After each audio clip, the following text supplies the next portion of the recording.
Quand nous nous réveillons, nous le rendons gloire, nous le bénissons parce que nous savons que c'est de lui que nous dépendons.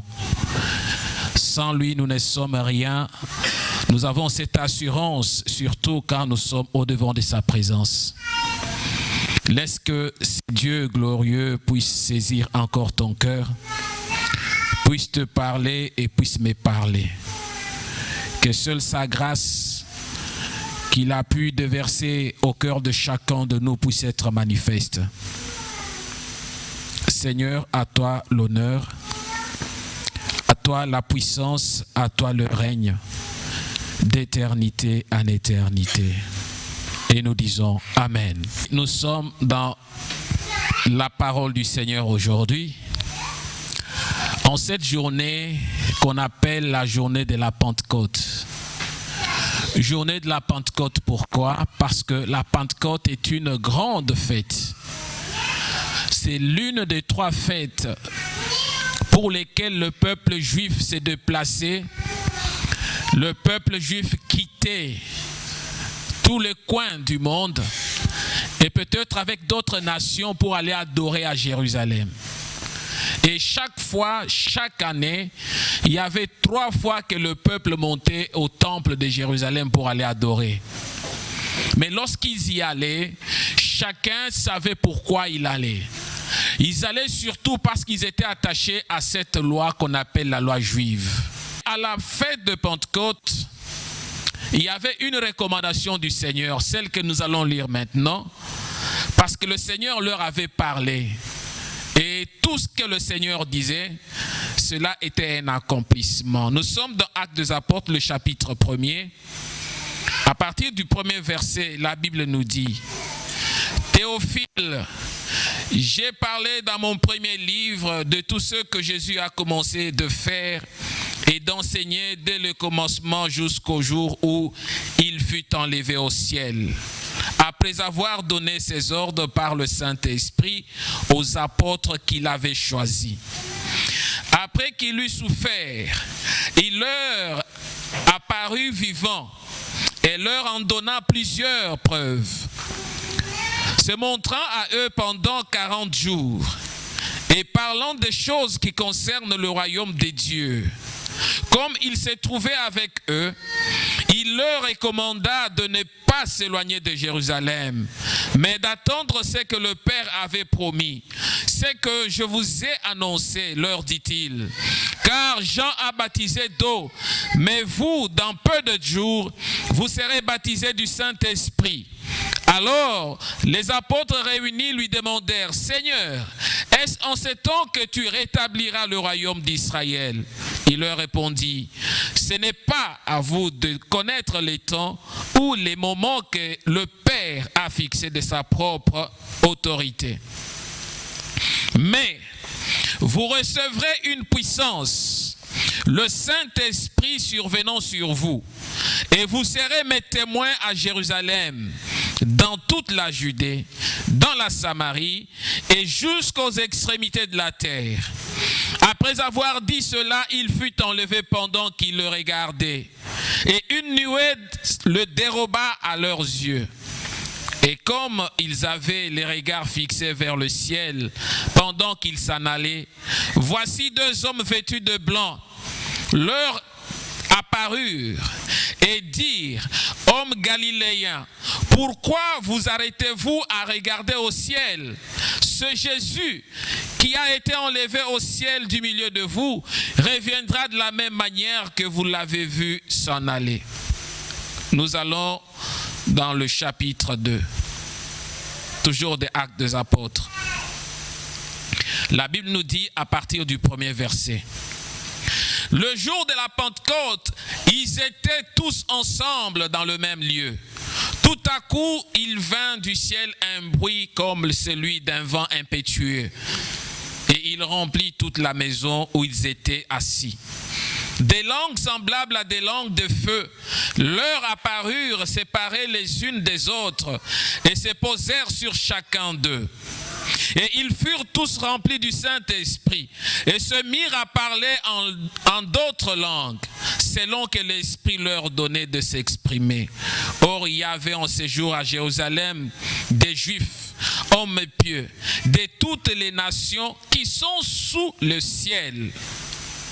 Au bruit qui eut lieu, la multitude accourut et elle fut confondue parce que chacun les entendait parler dans sa propre langue. On s'arrête par là. Amen, amen. Nous rendons gloire à ce Dieu puissant, merveilleux, qui nous permet d'être là, qui nous permet de pouvoir parler et surtout communiquer ce message très, très, très important pour la vie chrétienne. Nous avons dit dans la plupart, nous sommes en train de parler toujours du testament de notre Seigneur. Et quand nous parlons du testament, nous regardons ce qu'il nous a recommandé, ce qu'il a dit de faire, ce qu'il a recommandé aux disciples. Dans la Pâque, il a dit, voici ce que vous allez faire pour vous souvenir de moi. C'est-à-dire, à chaque fois que vous vous réunissez, vous ferez ceci en ma mémoire. À la Pentecôte, il est en train de parler aux disciples. Il leur dit, il y a peu de temps, je vais partir, je vais m'en aller. Et quand j'irai, je vous enverrai une puissance qui descendra. Mais il dit, pour que cette parole s'accomplisse dans votre vie, vous devez aller à Jérusalem. Vous devez aller m'attendre à Jérusalem. Et cela s'accomplira. Et quand le Seigneur était ressuscité d'entre les morts, ce qui a marqué notre foi chrétienne, il est ressuscité, il a dit qu'ils puissent attendre pour voir comment il devait leur communiquer. Nous avons lu dans le premier chapitre que c'était pendant 40 jours. Les 40 jours depuis la résurrection du Seigneur, il ne cessait de se manifester au milieu des disciples. Il apparaissait d'une manière ou d'une autre. Il les rencontrait sur le chemin de Maüs, comme le diacre venait de le dire. Il rencontrait de Thomas qui doutait. Il leur a dit d'enfoncer le doigt dans le plaie. Et quand il s'est manifesté, tout ce temps qu'il était en train de passer, c'est jusqu'au temps qu'on a appelé l'ascension de notre Seigneur. L'ascension, c'était 40 jours après la résurrection, lorsque le Seigneur est monté. La Bible nous dit et nous affirme qu'ils étaient tous là.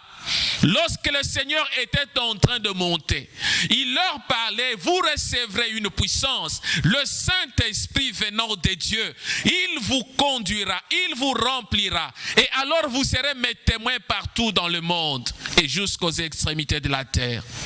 Et ils étaient sûrs que ce que le Seigneur leur disait pouvait être un accomplissement un jour. Mais qu'est-ce qui arrive du coup? Ils étaient en train de regarder le Seigneur en train de partir. La Bible nous dit, il y a 2 anges vêtus de blanc qui sont descendus pour leur dire, mais qu'est-ce que vous regardez? C'est Jésus, celui qui était avec vous, qui vous a parlé. Il est parti afin que la parole s'accomplisse. Et du coup, il est parti. C'était le 40e jour. Mais 10 jours après, il y a ce que l'on appelle maintenant la Pentecôte. Au moment où ils étaient là, je venais de dire que la Pentecôte est l'une des fêtes, de grandes fêtes, pour lesquelles tout enfant d'Israël, tout juif, et voire même les autres nations, s'est déplacé jusqu'à Jérusalem pour aller adorer le Seigneur. Mais on a trouvé que ce peuple était parti jusqu'à Jérusalem. La Bible nous dit que la ville était pleine de personnes qui venaient de toutes les nations. La Bible dit toutes les nations qui sont sous le ciel. C'est-à-dire partout dans tous les pays. C'est-à-dire même ceux qui étaient au coin des pays africains. Parce qu'on nous dit sur tout le ciel, donc sur tout ce qui est sous le ciel. Tout le monde était là. La manifestation de cette fête était grandiose. Et le Seigneur a permis que ce jour puisse être aussi un jour de l'accomplissement de la parole. Nous avons dit autrefois que la Pâque était une fête dans la fête. Pourquoi une fête dans la fête? C'est parce que les enfants d'Israël montaient à chaque instant pour célébrer la Pâque. Et c'était une fête juive qui commémorait la sortie de l'Égypte. Ils sont sortis de l'esclavagisme pour aller acquérir leur liberté selon le plan de Dieu. Mais c'était la fête juive.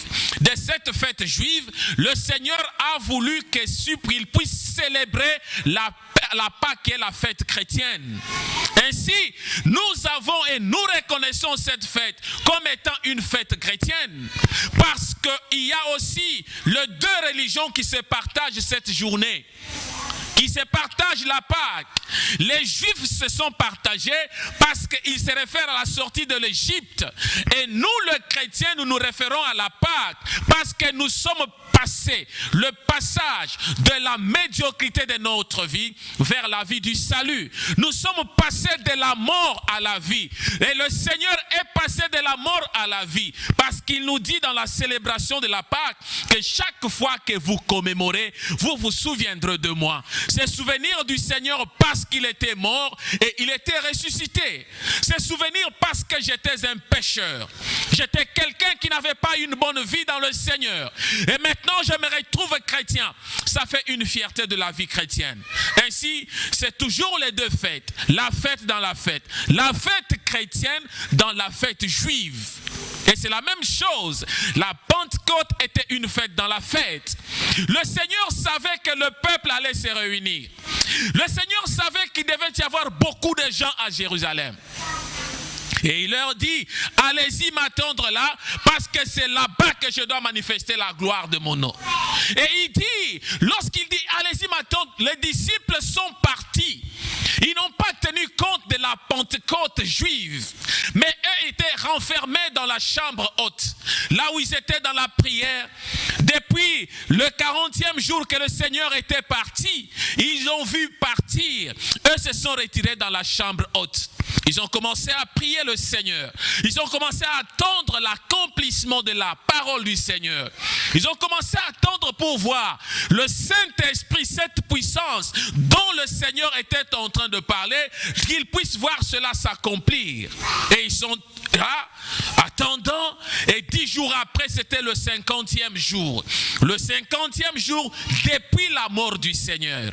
Or, quand nous allons dans la parole du Seigneur, nous comprenons que la sortie des enfants d'Israël de l'Égypte jusqu'au moment où ils sont allés au mont Sinaï. Le mont Sinaï, c'est la montagne. Au devant de cette montagne-là, si nous lisons Exode le chapitre 19, nous comprenons que c'est au mont Sinaï, là où le Seigneur a parlé à Moïse. Il a dit, Moïse, rassemble tout le peuple et que le peuple vienne jusqu'à cette montagne. Mais que le peuple ne puisse pas toucher les abords de la montagne.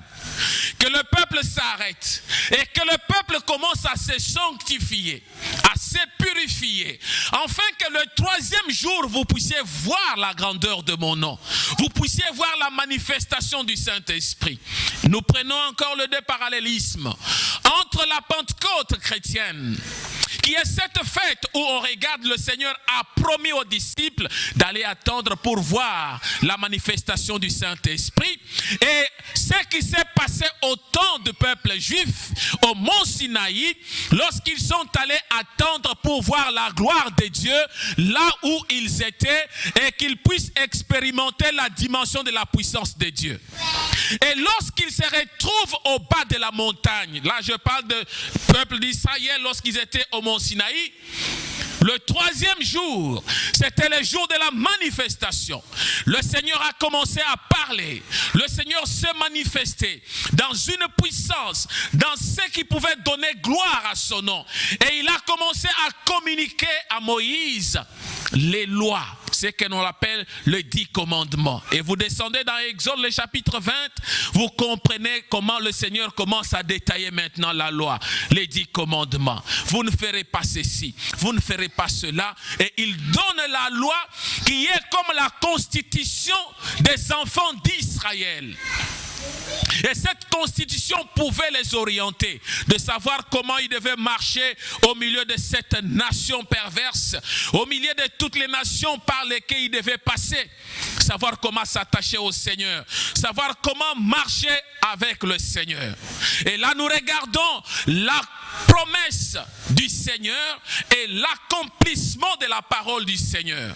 Au mont Sinaï, on a vu, et le Seigneur insiste et dit à Moïse, il dit, va, descends et dis encore à ce peuple qu'ils ne viennent pas dans l'impureté, qu'ils ne tournent même pas le regard à la montagne parce que la gloire sera grande.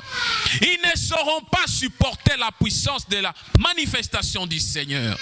Et de cela, Moïse est allé insister auprès des enfants d'Israël, jusqu'à tel point que les enfants d'Israël ont compris que cela était une gloire incommensurable, une gloire dans laquelle et pour laquelle ils ne pouvaient pas contempler la grandeur de Dieu. Et nous revenons dans Actes des Apôtres que nous avons lu ici, et nous comprenons que là c'était une puissance. La Bible nous dit, le jour de la Pentecôte, ils étaient tous ensemble dans le même lieu. Comme les enfants d'Israël étaient tous ensemble au bas de la montagne de Sinaï. Et tout à coup, il vint du ciel un bruit comme celui d'un vent impétueux et remplit toute la maison où ils étaient assis. La puissance de la manifestation du Seigneur est venue pour se manifester, afin que le Seigneur accomplisse sa puissance et sa gloire. Retenons une chose, mes bien-aimés. Nous retenons que la résurrection de notre Seigneur est l'objet principal de notre foi. S'il n'était pas ressuscité, rien ne pouvait marcher. On ne pouvait pas croire en lui. Mais retenons que la dispensation du Saint-Esprit, la manifestation du Saint-Esprit, elle, c'est l'essence même de l'accomplissement de la mission pour laquelle Dieu nous a appelés dans ce monde. S'il n'y avait pas le Saint-Esprit, on ne pouvait pas témoigner Dieu. On ne pouvait pas être des témoins au travers les nations. On ne pouvait pas être de ceux-là qui pouvaient vivre la gloire du Seigneur, être convaincus dans nos cœurs et que tel que nous l'avons parlé, le Seigneur se révèle. Il parle tantôt d'une manière, tantôt d'une autre et personne n'en prend garde. On ne pouvait pas sentir comment Dieu nous parle. Il y a un témoignage ici de la sœur Annie qui dit, lorsque le Seigneur lui parle, lorsqu'elle sent le Seigneur lui communiquer les choses, elle sent quand elle entend les prières, elle voit la grandeur de Dieu. Comment elle sent cela? C'est parce qu'il y a une révélation. D'où vient la révélation? Elle vient du Saint-Esprit, de l'Esprit de Dieu qui est en nous. Alors nous comprenons que le Saint-Esprit est l'essence et la leitmotiv de notre foi, de l'accomplissement de notre foi. La foi est réelle, la foi est importante, mais l'accomplissement de la promesse de Dieu se passe par le Saint-Esprit. Le Saint-Esprit est celui qui nous oriente, est celui qui nous montre le chemin, est celui qui nous montre où nous devons aller et qu'est-ce que nous pouvons faire au devant de notre Seigneur. Aujourd'hui est une grande journée pour la vie chrétienne. Je pensais qu'aujourd'hui il ne pouvait pas y avoir des absents dans l'église. Pour ceux qui ont compris le sens de la parole du Seigneur, pour écouter, entendre, discerner ce que c'est la Pentecôte pour notre vie. Nous voulons vivre la Pentecôte dans notre vie. Nous voulons expérimenter la puissance de Dieu dans notre vie. Mais lorsque nous ne sommes pas au rendez-vous avec le Seigneur, on ne vivra jamais la Pentecôte. Quand nous revenons dans la parole, il leur a dit de l'attendre. Et ils sont partis, ils sont allés attendre. Mais s'ils n'étaient pas partis pour attendre, s'ils n'étaient pas ensemble tel que la Bible nous le dit, est-ce qu'ils pouvaient-ils recevoir la présence, la puissance du Saint-Esprit? Non. Et quand nous regardons, pourquoi le Saint-Esprit n'était-il pas descendu sur tous ceux qui étaient dans la ville? Mais il était descendu seulement sur ceux-là qui s'étaient mis ensemble, qui attendaient l'accomplissement de la parole. C'est parce qu'eux étaient les disciples. C'est parce qu'eux avaient connu le Seigneur. C'est parce qu'eux avaient accepté de servir le Seigneur.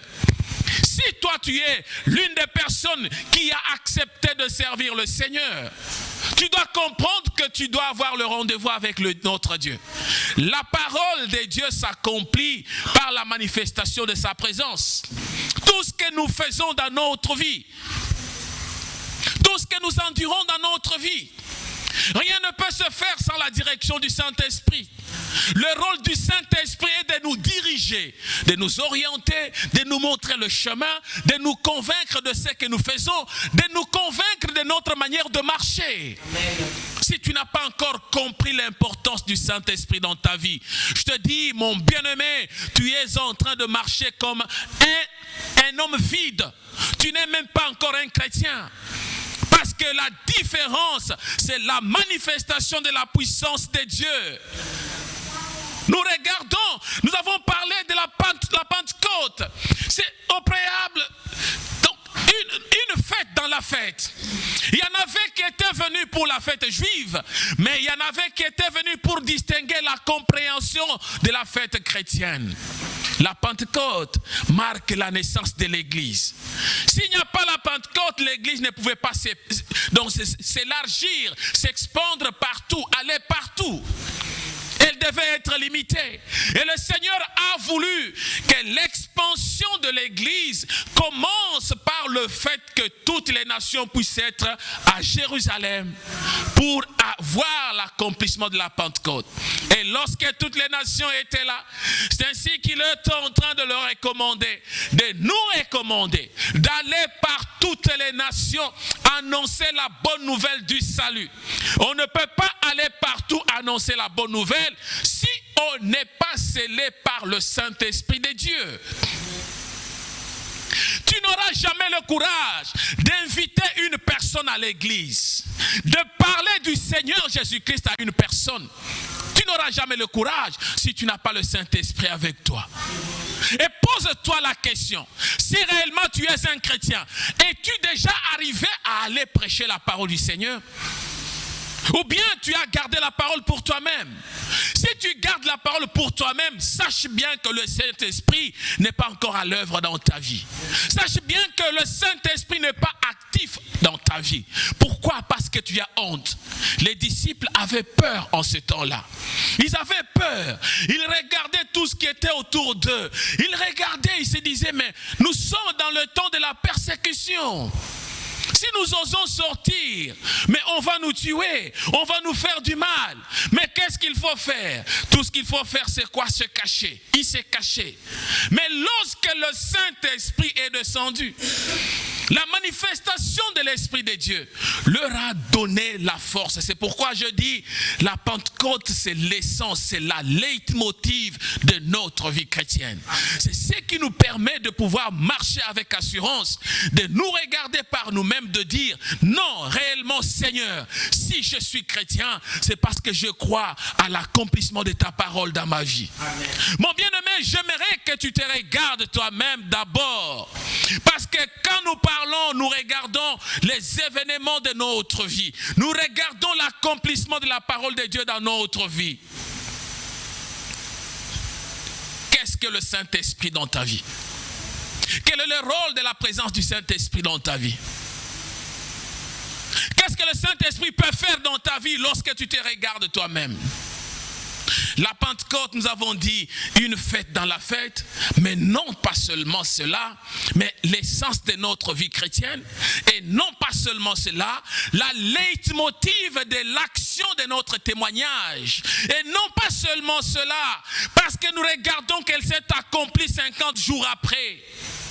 Nous avons dit 50 jours, les 50 jours des enfants d'Israël, la sortie de l'Égypte jusqu'au mont Sinaï, à l'acquisition de la loi. Et nous regardons 50 jours. C'est pourquoi il parle, la sortie des enfants d'Israël de l'Égypte signifie la Pâque. Parce que c'est le jour où ils ont mangé la Pâque dans la précipitation. Ils étaient ensemble. Ils ont mangé le pain sans levain, les herbes vertes. Tout ce qu'ils ont mangé, c'était la Pâque, la sortie. Et nous regardons la puissance de Dieu qui qui était descendu au mont Sinaï, ça faisait 50 jours. Et nous regardons maintenant dans notre vie chrétienne. Christ est mort. C'était 50 jours après. Malgré toutes ces manifestations, il avait fallu qu'il puisse aller auprès du Père et nous envoyer le Saint-Esprit pour l'accomplissement de sa parole. Il a dit qu'il est préférable que je m'en aille au Père, afin que je puisse vous envoyer le Saint-Esprit. L'Esprit qui nous convainc de toutes choses. Et il est parti au Père, il est revenu 50 jours après. Et là, nous regardons les enfants d'Israël lorsqu'ils célébraient cette fête. Ils avaient des références. Ils avaient la référence, la première. Ils considéraient la journée de Pentecôte comme étant une journée de prémices. Ou une journée de moisson, de ce qu'ils pouvaient récolter. Ils savaient qu'après avoir sémé, la sémence c'est comme la Pâque. Ils sémaient dans la Pâque pour commémorer leur sortie. Mais le jour de la Pentecôte était considéré comme le jour de prémices, de ce qu'on doit offrir de mieux, de ce qu'on peut donner de mieux. Et ils prenaient les prémices de leurs produits agricoles. La fête était comme une fête agricole. Ils prenaient les prémices pour les offrir à Dieu. Mais toi-même, en tant que chrétien, lorsque tu regardes la relation avec Dieu, qu'est-ce que tu offres à Dieu? Dans une dimension spirituelle, je parle ici l'offrande de ton corps comme étant une offrande agréable à Dieu. Qu'est-ce que tu donnes? Comment tu te donnes à Dieu? Qu'est-ce que tu donnes le mieux? Quelles sont les prémices de ta vie que tu donnes à Dieu? Le souffle de vie que tu l'as reçu gratuitement. Que donnes-tu à Dieu qui peut être précieux? Que donnes-tu à Dieu qui peut permettre que tu puisses marcher avec lui dans la joie? Si nous lisons Lévitique le chapitre 23, verset 15, la Bible nous dit ceci. Lorsque les enfants d'Israël commémoraient la Pentecôte, le 50e, on appelle une fête de la 50e. Depuis le lendemain du sabbat, Lévitique 23, 15, du jour où vous apporterez la gerbe pour être agitée de côté et d'autre, vous compterez 7 semaines entières. Vous compterez 50 jours jusqu'au lendemain du 7e sabbat et vous ferez à l'Éternel une offrande nouvelle. Ici, nous regardons la Pentecôte qu'ils célébraient, c'était l'offrande, c'était une fête agricole. Parce qu'à l'origine, la Pentecôte juive avait été instituée pour célébrer annuellement les fêtes de prémices, célébrer annuellement les offrandes agricoles, la moisson qu'ils devaient donner à Dieu après 50 jours. Et ils comptaient 7 semaines fois 7. Fois 7 jours certainement. Quand nous prenons 7 fois 7, nous avons 49. Et lorsqu'ils avaient compté le 49 jours, ainsi le 50e jour, ils allaient dans le temple, ils allaient offrir à Dieu l'offrande agréable de leurs prémices ou de leur moisson. Ils donnaient à Dieu. Et ils observaient cela avec beaucoup plus de précautions. Parce que Dieu a créé ces offrandes-là. Dieu était content de ce qu'on leur offrait. Mais après un temps, lorsque les enfants d'Israël étaient pris en déportation, ils sont partis en exil à Babylone. Et se retrouvant à Babylone, ils rentrent à Jérusalem. Ils trouvent que le temple était déjà détruit. Le temple qui était détruit, ils se sont posé la question, comment nous pouvons encore célébrer 3 fois par année, monter au temple pour offrir à notre Dieu? C'était difficile. Et ainsi, la fête qui pouvait être une fête qui était célébrée dans le temple, il y a certaines fêtes qui ont commencé à se célébrer maintenant dans des maisons. Mais la Pentecôte, la Pâque se célèbre à la maison. Aujourd'hui en Israël, la célébration de la Pâque, c'est toutes les familles se réunissent et agissent, partagent le pain comme ils le faisaient le jour, ils avaient fait cela le jour de la sortie de l'Égypte. Mais la Pâque, la Pentecôte plutôt, qui est restée une fête commémorative de la puissance de Dieu, de la descente du Saint-Esprit, est restée fêtée dans des synagogues. Ils reconnaissent cela. Nous les chrétiens, nous avons à commémorer notre histoire avec le Seigneur. L'histoire de notre foi. L'histoire de notre foi en Dieu. Parce que cela se concrétise par la puissance du Saint-Esprit. Est-ce que le Saint-Esprit te parle? Est-ce que tu peux te guider, t'orienter? Est-ce que tu peux comprendre que le Saint-Esprit a un rendez-vous avec toi? Il a dit dans Acte 2 que nous avons lu, il a dit, il leur a recommandé de ne pas s'éloigner de Jérusalem, mais d'attendre ce que le Père avait promis. Ce qu'il devait accomplir, ce qu'il avait annoncé. Il dit, Jean a baptisé d'eau, mais vous, dans peu de jours, c'était le 40e jour, il dit, dans peu de jours, vous serez baptisés du Saint-Esprit. Le Saint-Esprit, l'essence de la vie chrétienne. Le Saint-Esprit, la force de la vie chrétienne. Le Saint-Esprit, la leitmotiv de la vie chrétienne. Tu dois te regarder. Aujourd'hui, nous ne sommes pas autant comme dans l'ancienne alliance, où le Saint-Esprit, la puissance de Dieu venait et repartait. Non, nous sommes au temps de la grâce. Nous sommes au temps où il y a la permanence du Saint-Esprit dans l'être humain. Le Saint-Esprit est venu habiter avec nous. Le Seigneur nous a promis que nous serons revêtus de la puissance du Saint-Esprit qui nous accompagnera tout le temps de notre vie. Il sera avec nous tout le temps de notre vie. Mais est-ce que dans ta vie, y a-t-il interruption de la présence du Saint-Esprit dans ta vie? S'il y a interruption, c'est-à-dire que tu es en train d'étouffer la puissance du Saint-Esprit. Tu es en train d'étouffer l'action du Saint-Esprit. Tu es en train d'étouffer ce que Dieu veut faire, ce qu'il veut réaliser dans ta vie. Peut-être que tu n'es pas sensible au langage du Saint-Esprit. Le Saint-Esprit a un langage. Le Saint-Esprit parle. Le Saint-Esprit nous communique. Le Saint-Esprit, il y a une sensation du Saint-Esprit. Parce qu'il nous parle dans notre propre conscience. Il t'a dit ce matin, lève-toi, va à l'église. Peut-être que tu veux aller ailleurs. Il t'a dit ce matin, prends ta Bible, médite la parole. Il t'a dit à un certain moment, lève-toi et prie. Il t'a dit qu'il est là, à côté de toi, afin d'accomplir sa mission qu'il veut réaliser avec toi. Le Saint-Esprit est une personne qui marche avec nous, une personne qui nous accompagne tout le jour de notre vie. Le Saint-Esprit est une personne qui agit puissamment avec nous.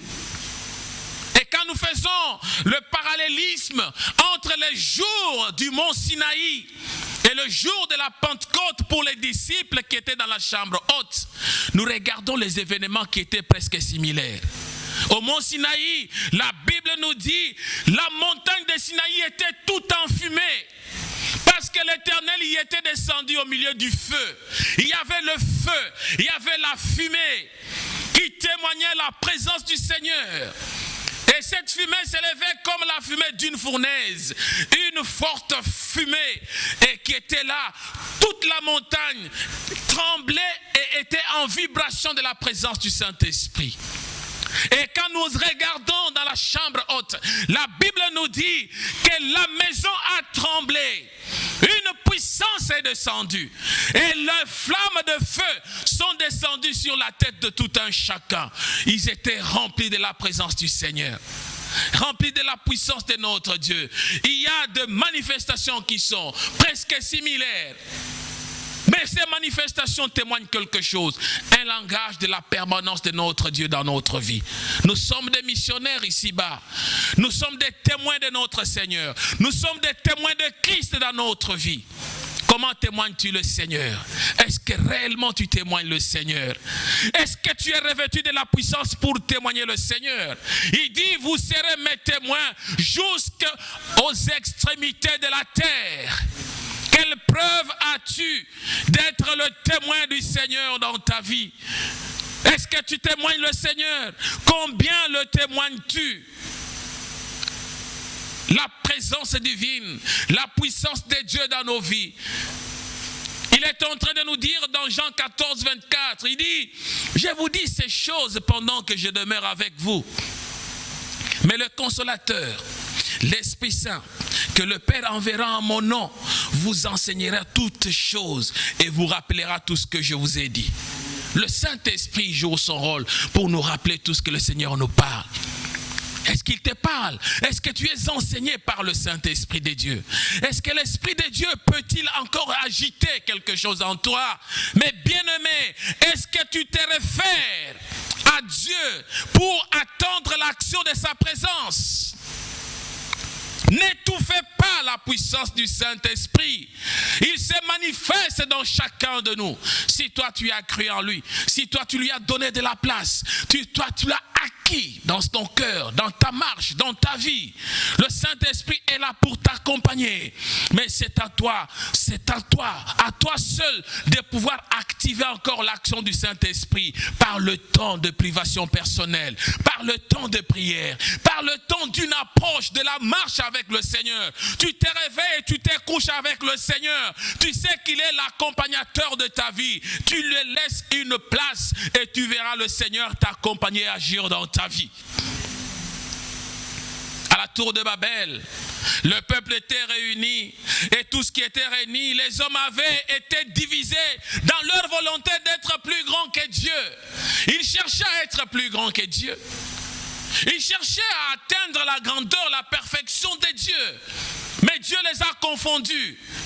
Mais quand nous lisons à la Pentecôte, c'était différent. Les peuples divisés se retrouvent unis.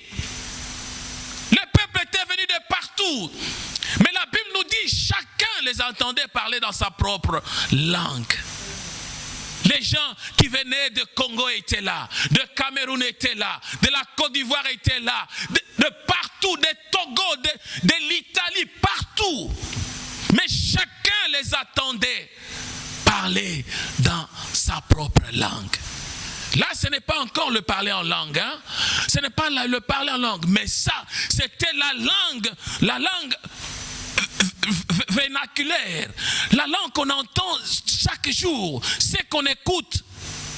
On les entendait parler. Tu te retrouves au-devant d'une personne et ça par la puissance du Saint-Esprit. Le Saint-Esprit te dit que cette personne parle le lingala ou il parle telle langue et tu te mets à parler dans cette langue-là. Afin que la personne comprenne le message de l'expansion de la puissance de Dieu. Mais bien aimé, le Seigneur est capable. Il est capable de pouvoir te permettre de pouvoir réaliser la puissance de sa gloire et de sa grandeur. Nous devons comprendre une chose avant que je ne termine. On peut comprendre une chose en disant que si la Pentecôte juive célèbre les origines du peuple hébreu, comme ils étaient sortis de l'Égypte pour venir dans la terre promise, pour célébrer une alliance avec ce peuple au mont Sinaï, mais la Pentecôte chrétienne célèbre la naissance de l'Église. C'est par cette Pentecôte que l'Église a eu lieu. Et chacun qui avait entendu parler de ce que le Seigneur était en train de dire, toute personne qui rentrait, il savait que non, on a crucifié Christ, le Sauveur, celui qui était venu pour nous donner la vie. Et chacun est rentré avec un témoignage. Nous sommes des témoins. L'expansion de l'Église commence par la puissance du Saint-Esprit.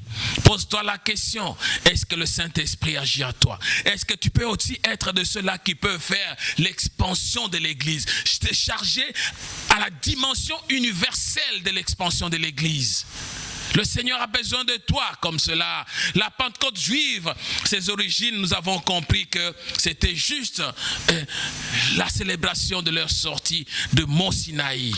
Mais toi, la naissance de l'Église, la Bible est en train de me dire que les portes de ces jours de mort ne prévaudront jamais contre son Église. Mais pour que les portes, la vie de la mort, que les portes de ces jours de mort ne prévalent pas contre l'Église, il faut que toi qui es membre de l'Église puisses avoir l'action du Saint-Esprit. Quelqu'un peut dire amen. Le Seigneur a besoin que toi et moi puissions nous regarder pour implorer encore sa présence. J'aimerais que nous nous tenions debout, que chacun regarde, qu'il dise encore au Seigneur, Seigneur, j'aime encore la Pentecôte dans mon cœur. J'aime encore ta présence dans mon cœur. J'aime encore ta présence dans ma vie. J'aime que tu puisses activer encore ta présence, afin que je saisisse, que je puisse être un témoin. Ici, la présence du Saint-Esprit nous rend de témoins. Et la présence du Saint-Esprit nous amène à pouvoir rendre gloire à notre Seigneur. Nous allons nous tenir debout. Je demande à la chorale de passer encore une fois devant pour rendre gloire à notre Seigneur. Nous entonnons un cantique sur le Saint-Esprit. Demandez enfin que la puissance